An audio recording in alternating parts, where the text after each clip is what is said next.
Eh, en primer lugar, bueno, buenos días, buenas tardes y buenas noches en función de desde dónde nos estén viendo los participantes, ya sea de América Latina, Europa o el mundo chino.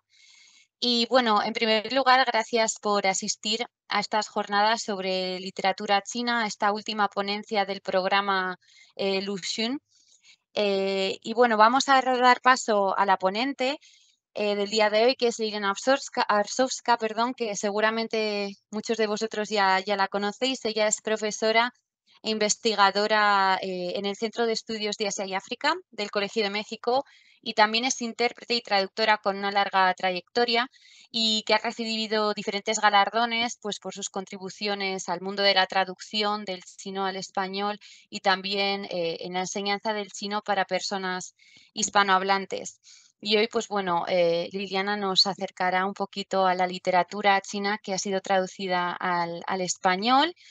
Y bueno, ahora la conferencia durará unos 40 minutos, 30 40 minutos y después pues podréis hacer las preguntas que queréis, ya sea a través del chat, que Andrés se encargará de leerlas, que está en los mandos técnicos hoy, o también podéis a través de las reacciones levantar la mano y bueno, os activaremos la cámara y el micrófono para que podáis hacer una pregunta, ¿vale?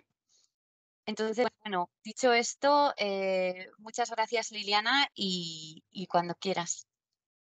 Mil gracias. Gracias a Irene y a Andrés por invitarme. Siempre es un gusto compartir y siempre es un gran placer para mí hablar sobre un tema que me fascina, China y la literatura china, etcétera. Gracias, Irene. Si me permiten, voy a compartir para usar el tiempo que realmente es muy corto. Solo un segundo, por favor. Claro, sí. Aquí está. Espero que pueden ver, que todos puedan ver la presentación, ¿sí? Sí, sí se ve. ¿Sí se ve? Sí, Muchísimas sí. gracias. Ok, gracias. Bueno, la literatura china.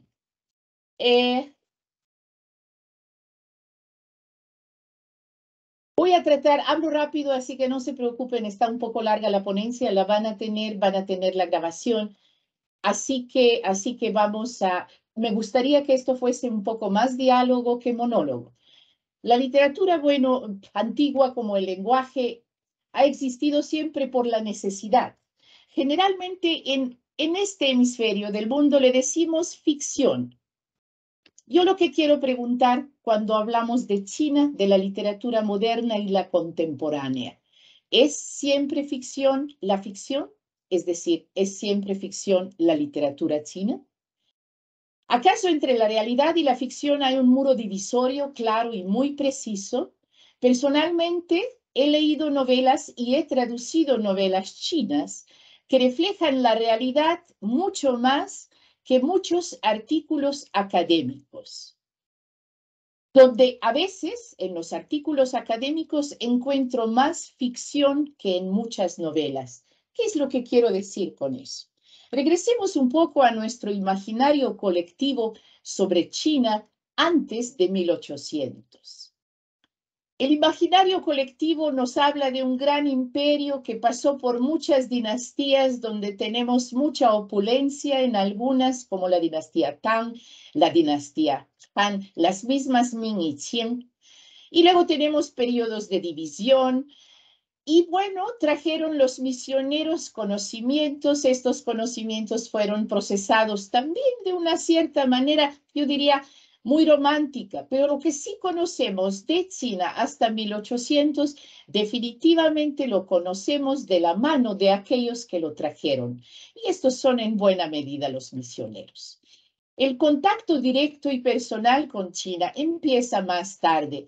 Empieza en el siglo XVIII bajo circunstancias que la mayoría de ustedes seguramente conocen. Aquí lo que quiero, en este momento, quiero detenerme en algunos momentos históricos. China antes de 1800, China cerrada, China gloriosa, China imperio, China adelantada, avanzada en muchos procesos, etcétera, etcétera, y siempre estudiada esa China imperial desde la perspectiva del occidente. ¿Por qué no se desarrolló el capitalismo? Etcétera, etcétera. Temas que le interesaban a nuestro hemisferio, que fueron también como puntos de interrogación siempre cuando se veía en el espejo a China. Este es el primer periodo histórico. Esta es una China, China lejana, China gloriosa, China imperial.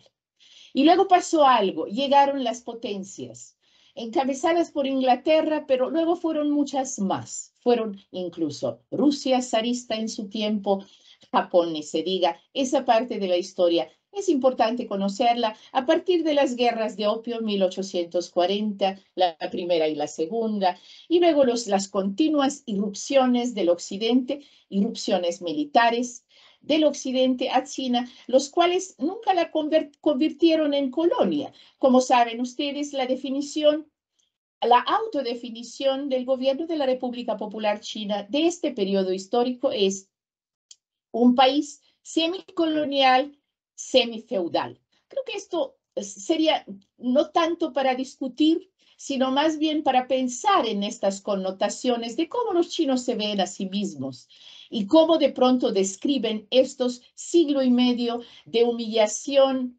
histórica de los cuales, la cual sigue aún muy actual en el discurso del gobierno de la República Popular China.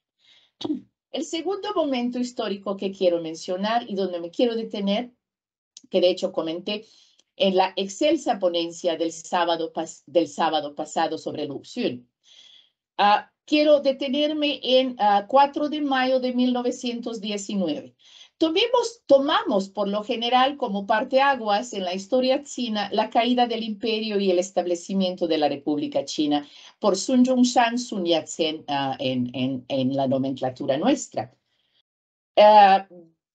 1900, la revolución Xinhua en 1910. Sin embargo, yo considero que sí. Bueno, eso es un momento histórico importante, por supuesto, pero los grandes cambios en China ocurrieron cambios que marcan a China moderna y contemporánea, ocurrieron alrededor del 4 de mayo, el movimiento estudiantil que realmente dio inicio a lo que se conoce como el movimiento de la nueva cultura.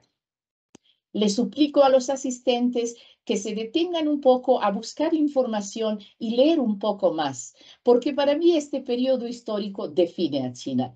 Entender a China moderna, la China de hoy, las reacciones de China en general en todos los escenarios internacionales, para mí definitivamente tiene que ser anclado a este periodo histórico. La vez pasada se mencionaron algunos alrededor del Lu Xun, algunas cosas importantes de nacimiento de una intelectualidad, de intelectuales.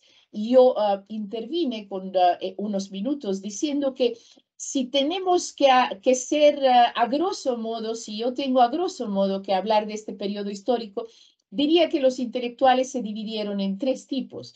Aquellos que de alguna manera defendían a capa y espada la tradición china y despreciaban a todo lo que venía de afuera. Aquellos que, por lo contrario, dentro de los cuales cae Lu Xun y muchos otros vanguardistas de la época, de algún modo apreciaron de más al occidente pensando que la tradición china en toda su extensión es la culpable por el atraso económico, político, militar y social. Por lo tanto, hasta nuestros queridos caracteres chinos los querían, por suerte no lo hicieron, los querían alfabetizar a partir del latín. Eso dice mucho, pero eso fue en el terreno de la lengua y la cultura china, pero también en cualquier otro terreno hubo gran insistencia a abandonar la tradición y a pegarse a todo el avance del, entre paréntesis, el occidente. Y el tercer grupo son, como dijo Confucio, el grupo del justo medio, el Zhongyun, aquellos que de alguna manera querían o abogaban para tomar del occidente aquello que le es útil a China, básicamente la ciencia, la tecnología, la cuestión militar, y quedarse con la esencia esencia, con el espíritu chino, con la forma de ser chino, culturalmente y por supuesto lingüísticamente. Me atrevo a decir que ellos ganaron. Y no solamente ganaron en esta época, ganaron hasta la fecha. Aquel que estudia la China contemporánea, sobre todo a partir de la Reforma y la Apertura, desde 1978, claramente se puede dar cuenta que la década de los 80s, 90s, incluso digamos la primera parte del siglo XXI, los primeros años, hubo una clara actitud muy pragmática de tomar del occidente todo, absolutamente todo aquello que les es útil para levantarse económica y socialmente. Claro, en el paso hubo campañas políticas que de algún modo decían 1983, la campaña de la contaminación espiritual, donde la justificación política ciertamente era, bueno, a la hora de que entre lo bueno, entra también algo malo, ni modo, al rato lo vamos a purgar. Y sí, pensemos un poco, hay épocas históricas como China es como acordeón, en donde de pronto se cierra y entonces purga aquello que considera influencia negativa de donde fuera en la historia china. Y eso no ocurre ahora, eso ha ocurrido muchísimas veces a lo largo de la historia china con cualquier influencia, incluso el mismo budismo, en algunos periodos históricos. Esta etapa de 1919, 4 de mayo, está acompañada, eso es muy importante, señores, está acompañada por lo que yo llamo la segunda gran ola de la traducción en China. La primera la relacionamos con textos budistas. Esta segunda gran ola de traducción es la enorme, vertiginosa, avasalladora entrada de textos del occidente al chino por medio de traducción. De todos los géneros, de todas las ciencias, humanidades, etcétera, etcétera, traducidos al chino a partir de lenguas europeas principalmente, pero también del japonés. Incluso también para los que les interesa la lengua, quiero decir que en este periodo histórico se compuso una buena parte del vocabulario relacionado con las ciencias sociales y humanidades provenientes de Europa. Conocen solamente un poco más y ya nos vamos rápido. Alrededor de este movimiento se tejió la nueva juventud, lo cual era un movimiento social y también nombre de una revista literaria que criticaba, conocemos el pasado y conociendo aquello por lo que abogaba, entendemos el presente. Y yo creo que conociendo este periodo histórico podemos un poco intuir incluso el futuro de China. A la literatura antigua china, cargada de mucha ficción y poca realidad, fue objeto de gran crítica por parte de los pensadores chinos como Lu Xun, Hu Shi, Guomolo, Ba Jin y otros. Nutridos por la literatura europea y occidental en general, decidieron que la pluma era el arma por excelencia para cambiar la mentalidad del pueblo y así marcar un nuevo rumbo en el desarrollo de China. Viendo en retrospectiva, creo que la nueva juventud, por medio del movimiento de la nueva cultura, logró su propósito de cambiar el rumbo de China. Lo cambió. Definitivamente la China antes de 1800 y la China de hoy es otra cosa. En este periodo histórico, y diría que incluso en la literatura contemporánea, el realismo crudo y rudo se impuso como criterio de la nueva narrativa china. Crudo y rudo, principalmente quiero enfatizar por un cierto vacío de poder centralizado. Había una tremenda, la época, los años 20, 30 de la historia china en el aspecto cultural y literario, definitivamente era una época donde los 100 pájaros cantaban a la vez, parecida a ese periodo histórico que todos ustedes conocen. ¿Por qué? Porque definitivamente había un vacío de poder centralizado.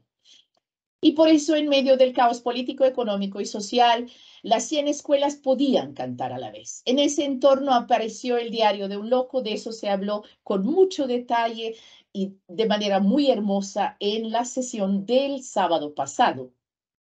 La verdadera historia de Akio, que para mí sigue siendo un libro de cabecera, El Remedio, muchas otras novelas cortas y largas que criticaban desenfrenadamente todo.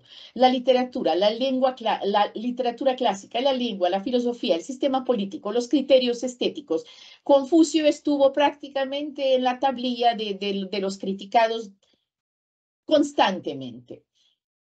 Todo aquello que traía sello de clásico y antiguo estaba puesto en tela de juicio. Con el establecimiento de la República Popular China en 49, un régimen central fuerte y autoritario, las 100 voces cesaron para darle lugar a una literatura que trabajaba a favor de la pronta llegada del comunismo.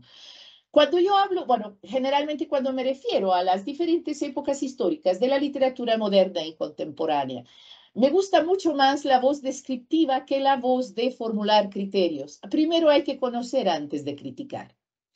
Finalmente, cada una de las épocas históricas o la literatura de cada época histórica corresponde a ese periodo. La formación de un Estado nuevo a partir de la nada, un Estado saqueado, un Estado, conocen la división entre los nacionalistas y los comunistas, las nacionalistas que se fueron a Taiwán, etcétera, etcétera. El capital se fue de China. China quedó con unos 400, otros dicen más, millones de habitantes, 600 millones de, yo diría casi millones de campesinos, con algunos pocos intelectuales de vanguardia y sobre todo muy confiados y creyentes del sistema que estaba a punto de establecerse. Pero eso fue a China en 1949. La inspiración y la guía a seguir desde el occidente dio un nuevo vuelco hacia la URSS, era lógico. La esperanza de los oprimidos del mundo entero en aquella época histórica, incluyendo a Latinoamérica. El realismo socialista se impuso en la creación literaria, generando personajes que más que representarse a sí mismos, representaban las masas de obreros, campesinos y terratenientes y la burguesía incipiente por el otro lado. Entonces tenemos novelas de blanco y negro.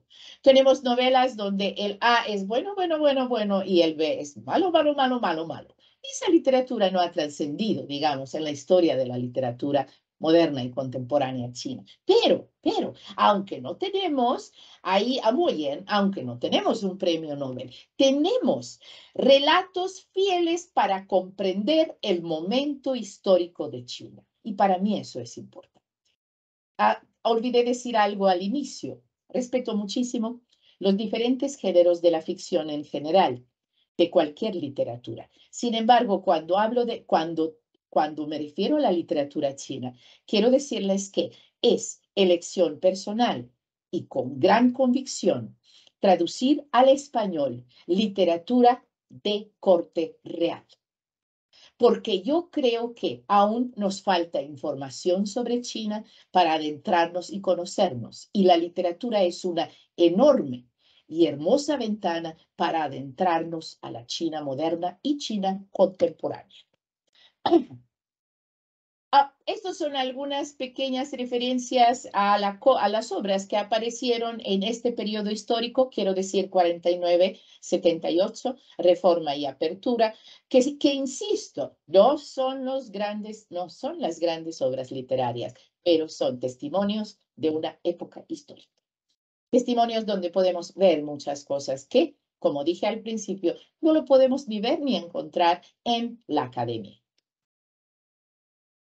Wang Meng, espero que lo conozcan, es interesante, ya un poco traducido al español, no mucho, falta todavía, a mí me gusta mucho. Wang Meng, posteriormente, en la Reforma y la Apertura, fue ministro de Cultura china durante un tiempo y sigue siendo un autor ya muy grande de edad, muy renombrado en China. Wang Meng en Zhenmin Wenxue publicó su cuento Un joven recién llegado al departamento de la organización, donde con cierto cinismo critica la figura del cuadro, Gabu, lo que hemos estudiado chino, que entre los presentes debe de haber mucho. Esta palabra gambo es tan difícil de traducir, pero bueno, ya la tradujimos, es cuadro. Pero luego vamos a explicársela a nuestros alumnos. ¿Qué entiende? Quiero preguntar a un joven español de preparatoria o incluso de licenciatura, ¿qué significa para él un cuadro? Generalmente una pintura que cuelga en la pared. no creo que tiene la referencia o entienda a cabalidad la implicación de este concepto dentro de del régimen socialista desde 49 hasta la fecha. En palabras de Flora Botton, en el ensayo sobre la nueva narrativa china, ella dice, los cuadros no son ni héroes ni villanos, sus privilegios se han vuelto rutinarios y se dejan arrastrar por una corrupción banal y a veces muy inconsciente. El cuadro dentro del sistema político chino ocupa una posición muy importante, está relacionado con la ideología. Y, por cierto, muy pronto vamos a tener el 20º Congreso del Partido Comunista Chino, 16-18 de octubre, donde los cuadros del Partido Comunista Chino se van a reunir para tomar decisiones trascendentales para el futuro de China. En aquel entonces, estoy hablando de los años 50 finales, en respuesta por parte del régimen, Wang Mang fue enviado a Xinjiang para ser reeducado y el editor de la revista Literatura del Pueblo fue destituido. Este y muchos otros acontecimientos, campañas políticas de los años 50, anticiparon en buena medida la venidera gran revolución cultural proletaria, la denominada época perdida de muchas generaciones de jóvenes. Algún día, si tienen interés, podemos hablar muy poquito alrededor, porque finalmente este periodo histórico considero que debe de ser muy bien estudiado, comprendido, y no solamente criticado a priori, como lo hacen tanto en China como fuera de China, para entender a muchas cosas relacionadas con China de hoy. Ahora, cuando hablamos de la literatura contemporánea, moderna y contemporánea china, he escuchado en voces de muchos editores mexicanos, público mexicano y latino en general, hablar de la censura. Es decir, en la literatura china hay censura, etc. Espérenme, señores, la censura no la inventaron los chinos. Existe y ha existido a lo largo de la historia de la humanidad.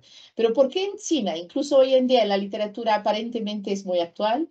De pronto encontramos novelas prohibidas que se publicaron fuera de China, Taiwán, Hong Kong, Singapur, obras de artistas chinos que se exhiben en extranjero y no en China, etc. Por cierto, es curioso que el arte prohibido en China, sin importar la calidad, cobra gran importancia y valor económico en el occidente. Piensen un poco al respecto. ¿Se vale? ¿Qué es lo que quiero decir? Créanme, yo por supuesto que nunca voy a hacer eso, pero he conocido editoriales que de pronto me dicen, oye Liliana, ¿no puedes traducir algún disidente? Como que están especializándose en la literatura de la disidencia. Jamás haría eso. Jamás, porque considero que dentro de la literatura, como le llaman la literatura del establecimiento, establishment, yo creo que hay gran valor literario, enorme. Y no me refiero y no parto ni siquiera del premio Nobel. Hablo de escritores de primer nivel en la República Popular China.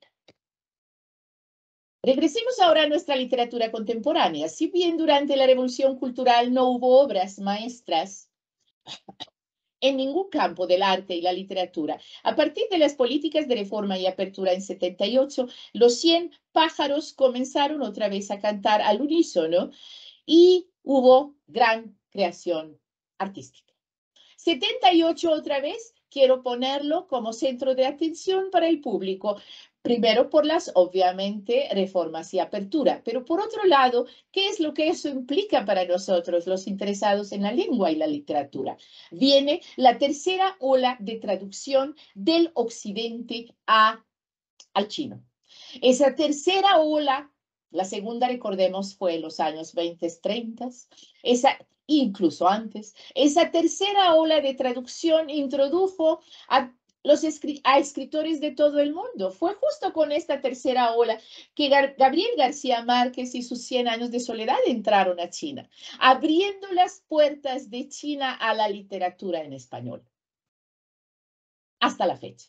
Y yo creo que eso es un acontecimiento muy importante, porque a partir de ese boom, que hoy se conoce como el boom de la literatura hispanoamericana, a partir de este boom fue masiva la traducción de obras de escritores latinoamericanos y españoles al español, al chino. Eso para Latinoamérica, de hecho, es un acontecimiento. A partir de entonces, regresando a la literatura contemporánea, como siempre, hay sectas, hay, digamos, tendencias, etcétera. Era muy interesante, de hecho, a mí me tocó esta parte de la historia. Estuve en China estudiando de 1981 a 85. Aparece entonces, a partir de estos 100 pájaros que cantan al unísono, lo que conocemos como literatura de cicatrices. Tal vez no de gran valor literario, pero otra vez quiero decir, de un enorme valor testimonial. Para mí, un historiador, no tiene que ser historiador de la literatura, un historiador del periodo histórico, de la época de, ¿qué será? Los años posteriores a la Revolución Cultural hasta la década de los 90.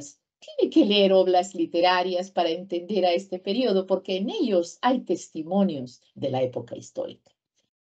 Se le conoce como la literatura de cicatrices y básicamente es una literatura en donde hay una especie de catarsis por los años perdidos. Catarsis por los años perdidos ante universidades cerradas durante mucho tiempo, ante ausencia de una vida normal, cultural, de una educación, digamos, normal, etcétera, etcétera, ¿no? Hay una catarsis en términos de que qué mal que me tocó vivir esto, ser parte de esta, entre paréntesis, generación perdida. De jóvenes llevados al campo en procesos de reeducación socialista. Cual avalancha surgieron innumerables novelas y cuentos que relataban el sufrimiento individual y colectivo, suicidios ante la desesperanza, oportunidades perdidas, millones de vidas desperdiciadas. El hombre en la mitad de la vida no está en español, pero la verdad es un cuento de Chalon, es un cuento, perdón, novela corta, novela mediana representativa de este periodo. Es este hombre a los 40 años que no recibió universidad y que de pronto no puede ir para atrás, pero tampoco para adelante porque no tiene las herramientas, etcétera. Reflejó a una gran multitud que creció en medio de la lucha política y que jamás cultivó herramientas para adaptarse a los nuevos tiempos de la reforma y la apertura. En 83, simultáneamente al movimiento de la liberación del pensamiento que acompañó las políticas de reforma y apertura, surgieron dos grandes campañas ideológicas. Una en contra de la contaminación espiritual, espero que el nombre lo dice todo, no tengo que explicar, y otra en contra de la liberalización burguesa. En esta atmósfera política, la mayoría de los escritores chinos continuaron explorando cuestiones de la sociedad china y se adentraron en el estudio de la cultura tradicional, intentando encontrar la conexión entre China antigua y la China moderna. Han Shaogun dice, la literatura tiene su propia raíz y debe enraizarse profundamente en el suelo de una nación y una tradición cultural. Si su raíz no es profunda, no producirá suficientes hojas.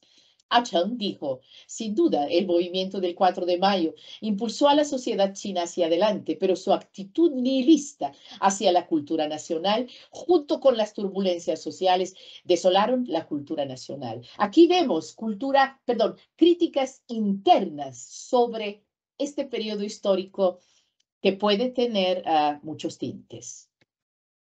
Han Shaogun, Cheng, Jia Pinghua y muchos otros son considerados iniciadores de la literatura en búsqueda de raíces, Xungen Wenxue, que produjo obras interesantes con temáticas extraídas de la historia y de la cotidianidad.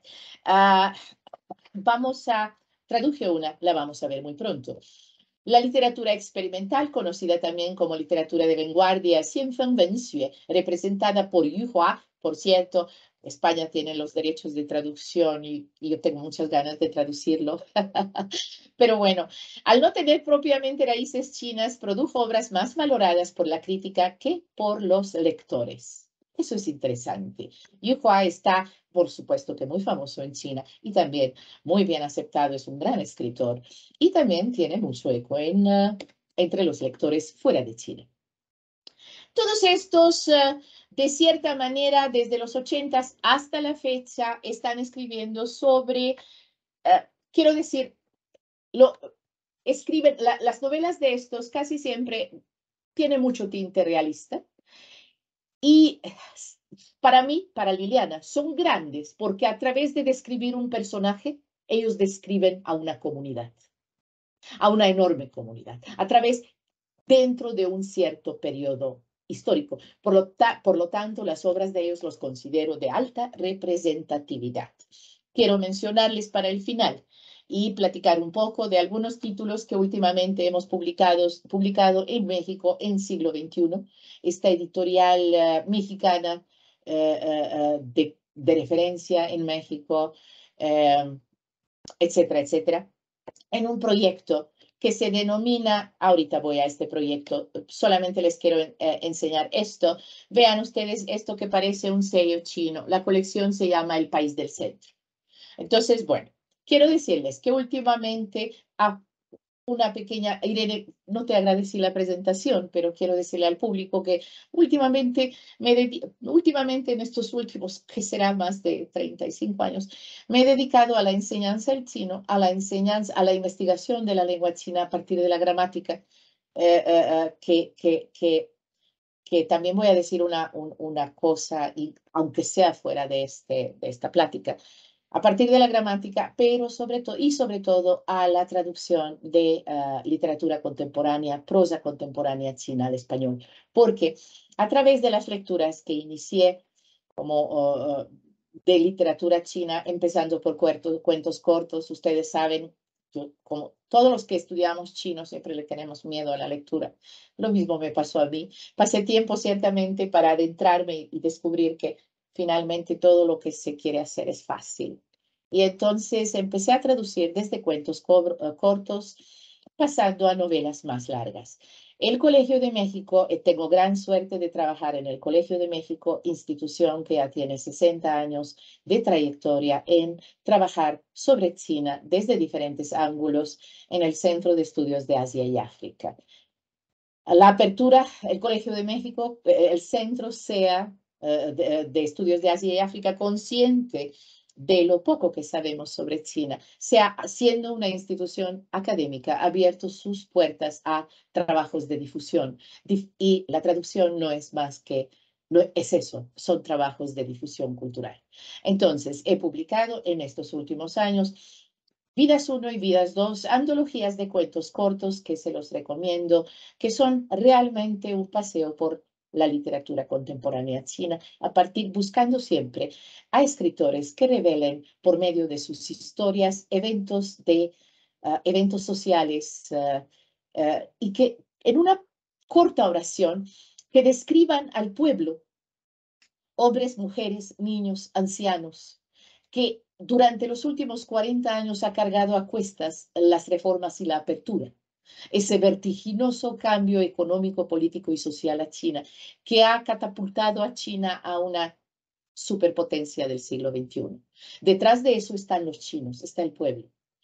Y así como nosotros estamos asombrados por ese vertiginoso desarrollo, ustedes saben, como dicen, cuando caminas, pues bueno, pero cuando corres siempre dejas hoyos atrás. China corrió durante 40 años y ahora creo que regresó un poco para atrás para rellenar estos hoyos que son naturales cuando los procesos de desarrollo son abruptos y sobre todo muy rápidos. Estos cuentos revelan eso. Y aquí tienen una colección de prácticamente ya son 10 títulos publicados en la editorial Siglo XXI bajo el título El País del Centro.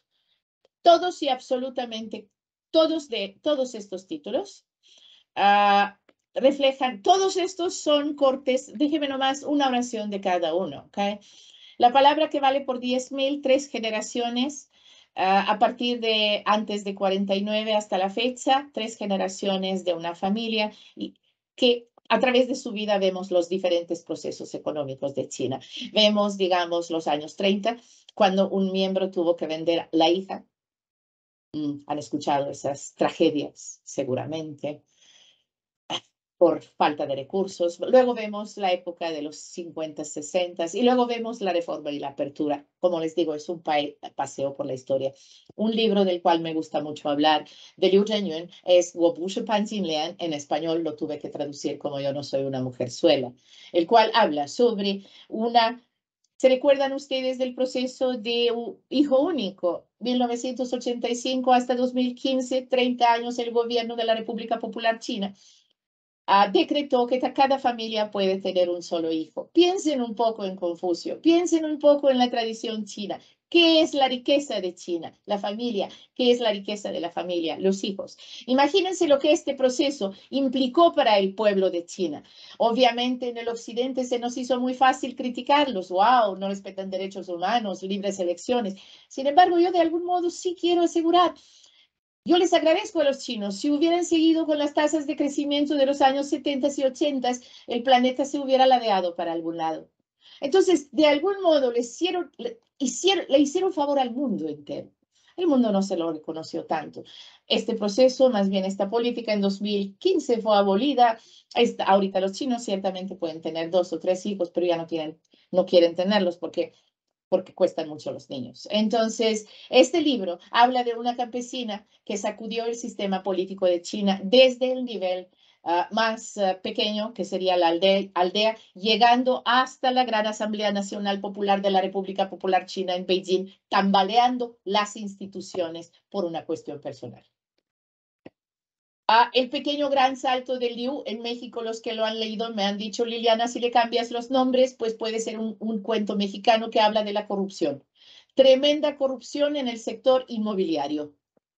La era de los embusteros, seguimos con corrupción. A Liu Zhenyun le interesa este tema particularmente y escribe escribe hermosamente sobre este tema. El crepúsculo de Fan Fan habla sobre la vivienda. Todos los que hemos estado alguna vez en China, sobre todo en la década de los principios de este siglo y finales del siglo XX, sabemos que de pronto la vivienda era un severo problema. Y aquí hablamos, imagínense, de 2 hijos, hermanos, que esperan, no lo quiero decir así.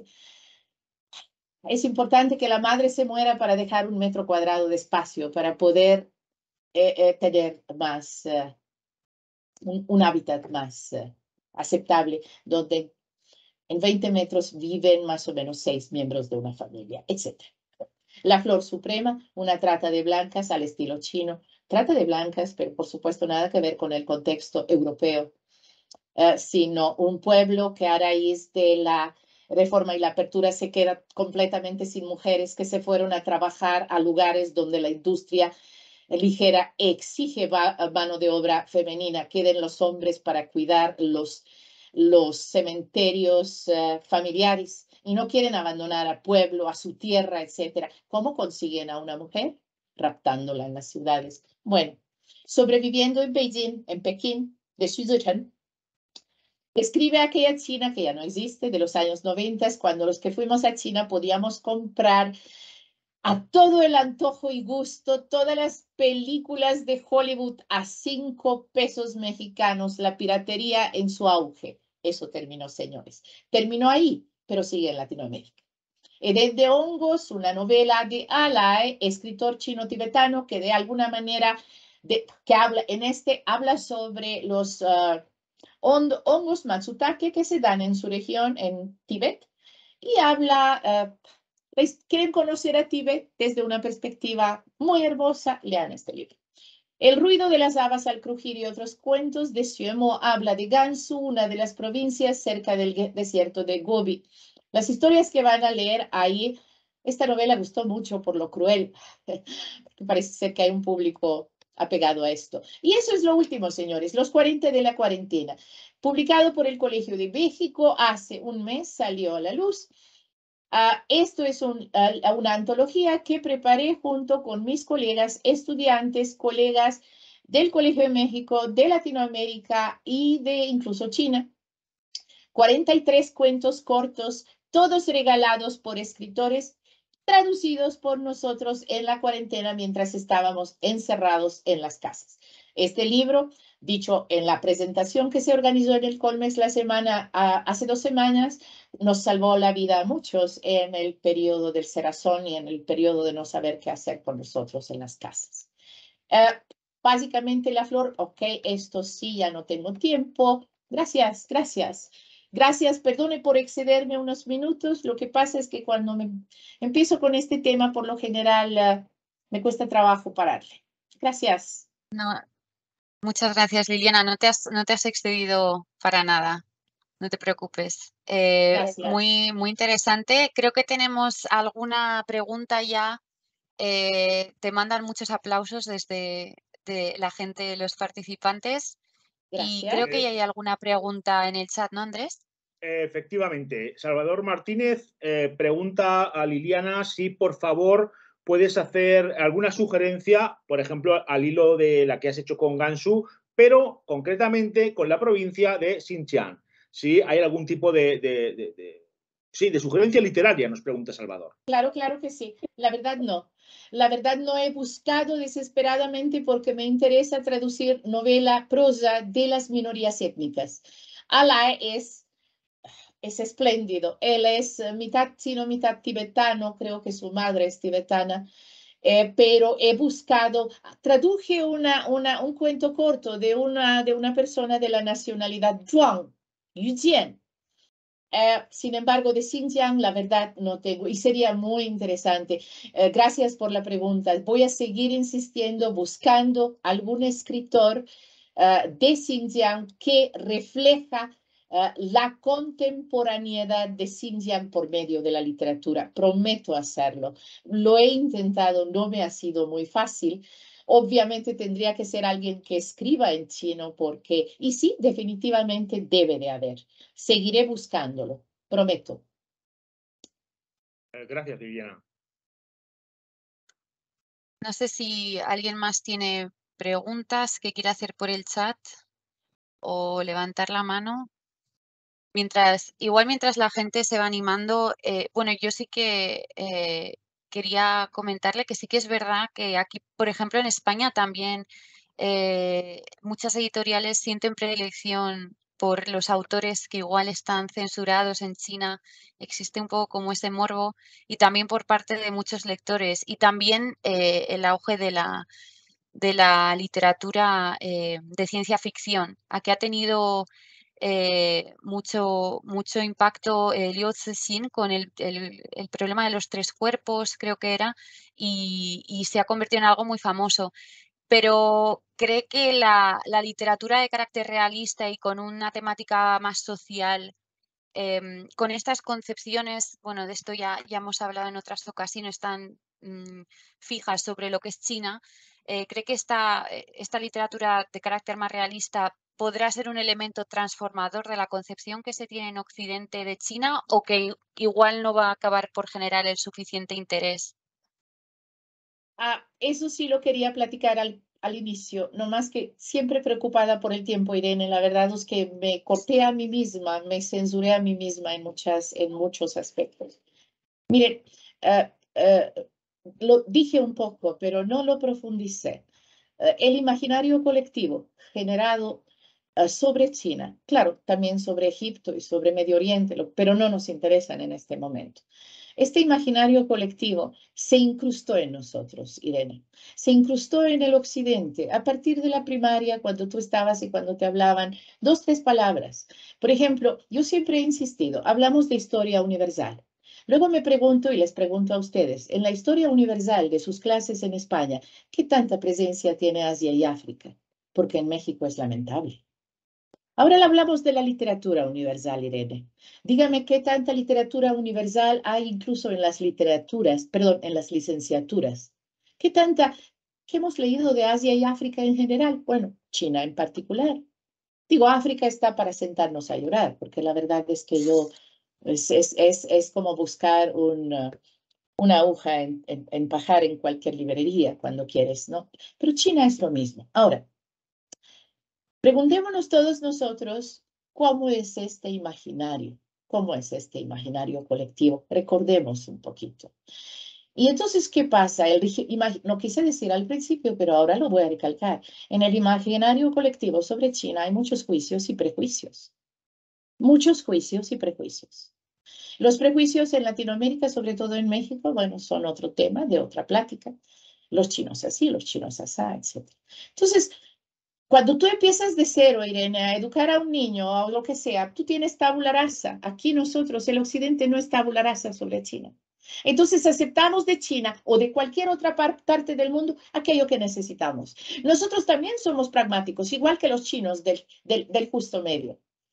Acepto de China solo aquello que considero que falta dentro de mi, digamos, perspectiva cultural, ¿no? ¿Y qué nos faltaba de China? Jamás considerábamos que de China nos falta su concepción de la ética. Para ahí teníamos los griegos, ¿no? Entonces, de pronto, jamás aceptamos, bueno, jamás hubo una lectura, si tú quieres, yo diría, no sé cómo decirlo para profunda acerca de estas partes. ¡Ay, qué bonito es Confucio! ¡Wow, qué bonito! ¡Wow, qué bonitas frases! ¡Wow! Tao Te Ching, el libro del Tao y de las 1000 traducciones en el camino, etcétera. Igual lo aceptamos porque, oh, qué bárbaro, porque adentro, digamos, es religioso, pero no es religioso. No hay religión, pero de pronto es el cielo. Entonces, de pronto tomamos aquello que nos hace falta, ¿no? Lo mismo creo que pasa con todo lo referente al budismo. Yo no creo que el budismo penetró en el occidente como lo es, sino aquello que nos falta. Párate como un árbol, pon la mente en el blanco y deja de preocuparte. Es decir, insisto en eso. Tendremos que cultivarnos, Irene. China llegó para quedarse. Solo otra pregunta para el público, para ti, para mí, Irene. ¿Dónde estaba China antes de los años 80 en España? De veras, ¿dónde estaba? Yo creo que en alguno que otro, no sé, libro no había, no, China no estaba. Y de pronto China irrumpe al escenario internacional con todo. Economía, política, ruta y seda, nuevo orden mundial, etcétera. 40 años, la verdad es que somos lentos. El hombre no es tan rápido como para aceptar los cambios a esa velocidad.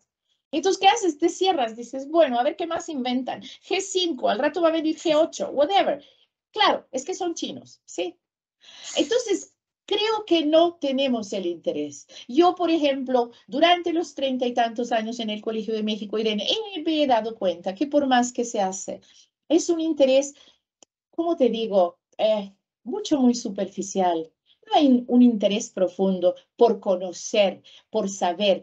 Y eso me entristece porque los chinos están en Latinoamérica, ni se diga en España, Irene. Están en la inversión, están en proyectos gigantes en todos los países. Están en México, Argentina, Chile, Brasil, Perú. Entonces, lo que yo muchas veces en otros escenarios, no el día de hoy, pero cuando igual hablo sobre literatura, siempre digo, oye, Irene es mi socio, por ejemplo, China es el socio comercial número 1 o 2 de casi todos los países de Latinoamérica. Entonces yo de pronto, China se llama Irene, entonces yo digo, a mí me gustaría conocer a Irene, me gustaría conocer mi socio comercial, ¿o no? Y al parecer es no. Es decir, no. La verdad no hemos, China aún, a pesar de otra cosa, Irene lo sabe, lo sabemos los presentes, a partir de que de algún modo acumuló gran riqueza económica, comenzó a invertir mucho dinero en generar la imagen, generar imagen de China fuera, ¿sí? Y lo hemos visto todo, lo ha visto España, lo hemos visto Latinoamérica, ¿no? Escritores que van y vienen, etcétera, etcétera. Poetas, exposiciones, exhibiciones, cantos, ópera china. Los chinos, imagínense qué es traer una ópera china al teatro, al Auditorio Nacional. Digo, ¿cuánto cuesta esto? Y eso los chinos lo estaban haciendo. Y todo esto un poco para generar los institutos Confucio, Irene, ni se diga. Es decir, según eso hay 500, en México hay 5, en Latinoamérica hay más de 30, etcétera. Todos esos han sido intentos por, ya no quiero que me veas como el que te vendió la bicicleta, ni el Huawei, ni la tele, que no sabes de dónde es. Ya no, quiero que veas algo más en China. Y los chinos lo han tratado. Creo que los éxitos han sido algo limitados, Irene. Perdón por expanderme. Gracias. Bueno, en el chat esta última intervención de Liliana ha tenido mucho éxito, ¿no? Tenemos entre nosotros a otra persona que también es muy interesante, que algún día estará con nosotros, que es Pablo Robeta, que bueno, llegó a China con 10 y pocos años, hace poco publicó también un libro muy interesante sobre China en los 70. Él coincide con Liliana en ese punto, ¿no? En señalar que la falta de interés, ¿no? La clave es la falta de interés. Salvador Martínez también habla precisamente también de este punto, ¿no? De que la clave está en este desconocimiento, ¿no?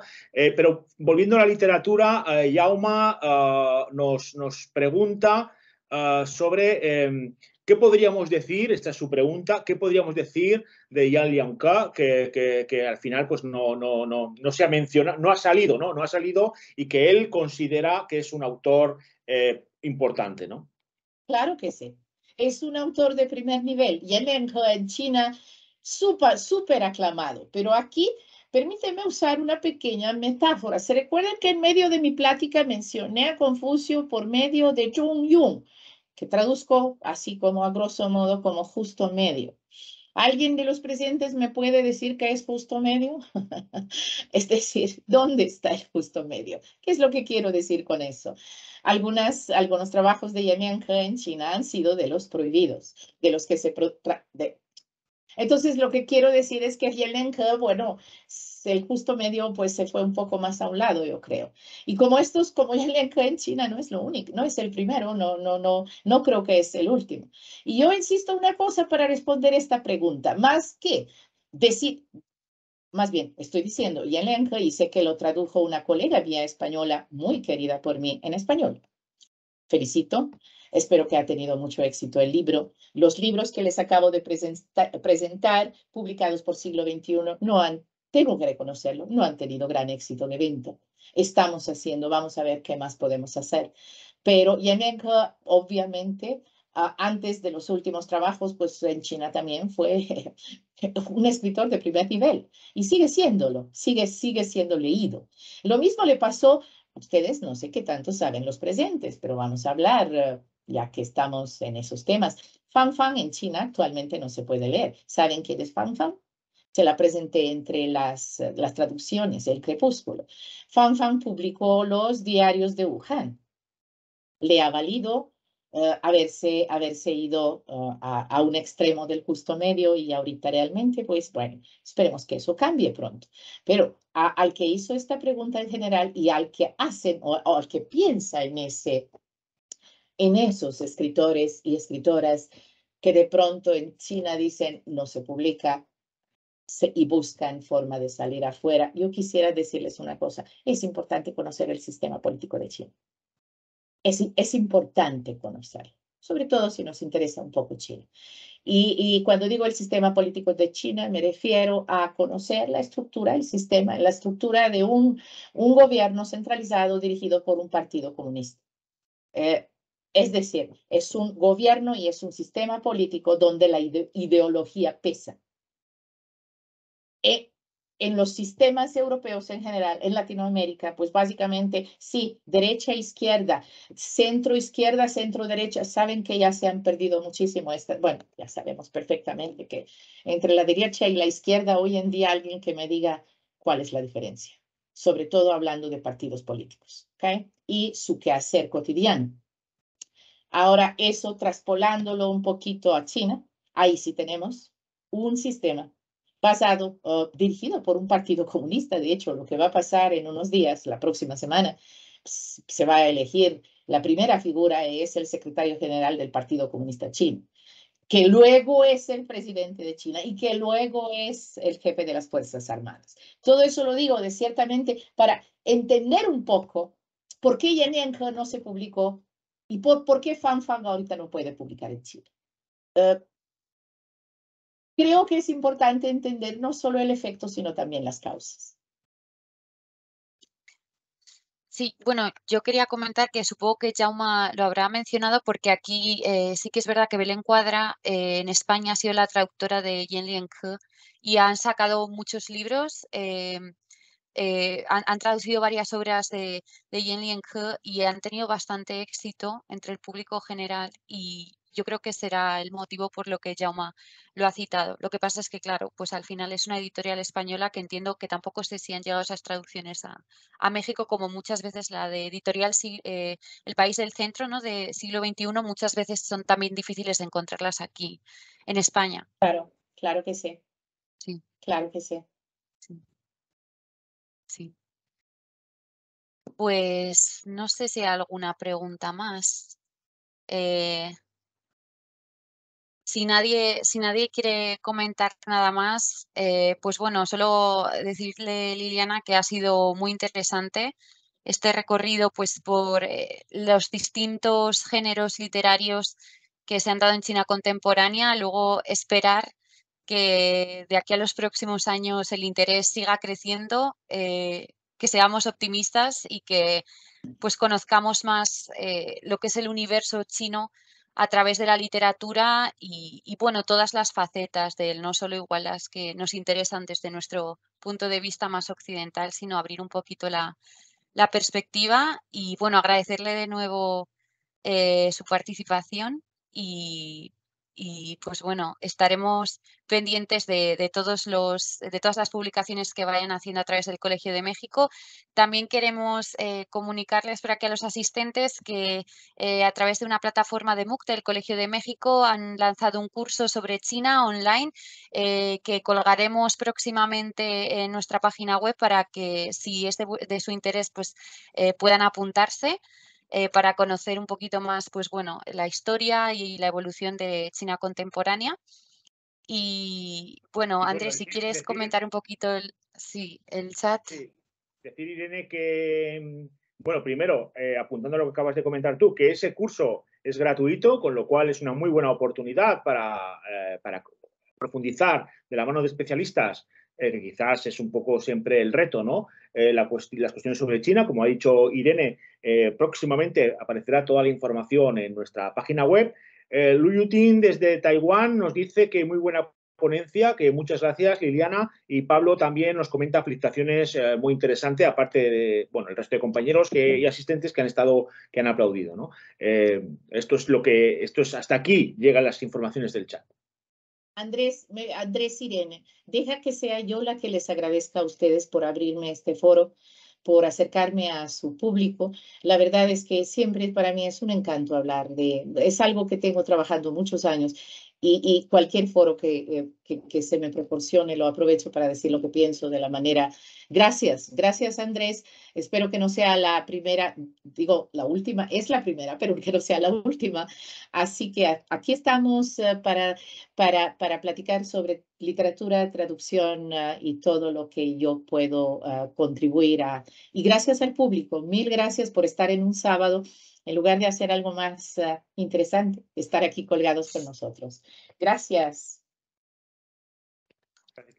Bueno, pues sí, muchas gracias a todos los asistentes y a Liliana, por supuesto. Y bueno, la conferencia estará colgada también en nuestro canal de YouTube para todos aquellos que queráis, pues bueno, volver a estas referencias, a estas recomendaciones que nos ha dado Liliana y bueno, pues otras recomendaciones que han surgido, ¿no?